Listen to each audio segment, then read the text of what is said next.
Well, you know what's cool right now? It's not the fact that the passionate fans are talking about the Triple Crown. Yeah, you could expect that. But it's when the people who hardly follow racing, but they know I do, they come up to you and they ask you, hey, does I'll Have Another have a chance? And I just think that's terribly exciting that they even know the horse's name. Can you imagine if he actually wins this race? What a kick that'll be for horse racing. And maybe we'll draw in a few more fans that we badly need in this sport for sure. But will he be one of the 11 that have tried since Affirm and failed, or is he that special specimen that's going to transcend here?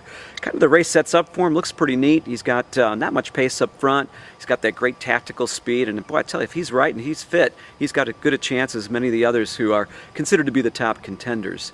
Now, what I haven't really heard a lot about, though, at least in discussion, is, why do the 11 horses fail to hit that bid? What patterns in data, past performances, can we learn from those failures and from those who've succeeded to hit the Triple Crown? Heck, even in the last few years, there have been several horses that have been favorites or low-priced horses that either didn't hit the board or they just missed the win spot. And what makes them different from the ones who actually pull it off?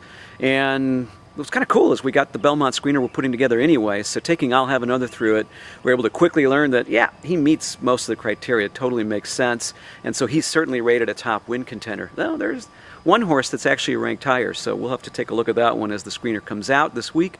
But what was neat, we looked at 40 variables. We tried to understand from these handicapping perspectives what separated these, especially the vulnerable favorites, from the favorites who actually pulled it off. And there was an interesting pattern that emerged that I'll Have Another is going to be a little bit up against, and that's probably why the Super Screener ranks him number 2.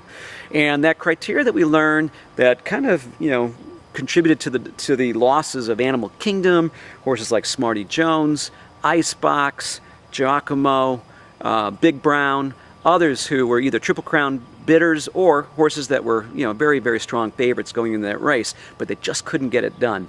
And here were the separators. It really separated those who got it done from those who didn't.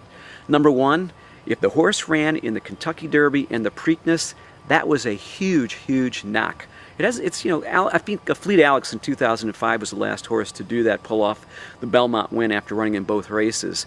But I tell you what, a troubled horse in the Derby who skips the Preakness and then goes to the Belmont Stakes, that's the horse you have to keep your eye on. So there are a couple that came out of the Derby that fit that profile, but that is the key. Second, and probably this is the most important, every single one of those vulnerable favorites that did not hit the board or were completely out of the money, they actually had either gone down in their brisk speed rating from the Derby to the Preakness, or they moved up no more than 1 point. Guess what? I'll Have Another had a 108 in the Derby and then a 109 in the Preakness. So he meets that profile. Kind of gives you an indication that horse is peaking. Really not a lot of upside movement there. And then lastly, the third criteria was there was either no workout or the workout was dull. Those were the 3 key separators. And unfortunately, I'll Have Another meets every one of those criteria. So he's got a little bit of a battle, a little test against history here. Can he pull it off? I gotta tell you, I'll be in the stands, one of those rooting the loudest, because I want to see a Triple Crown winner. And no question about it, this week leading up to it is going to be terribly exciting. And win or lose, my goodness, this is really great for horse racing. So I can't wait. May he go fast and win.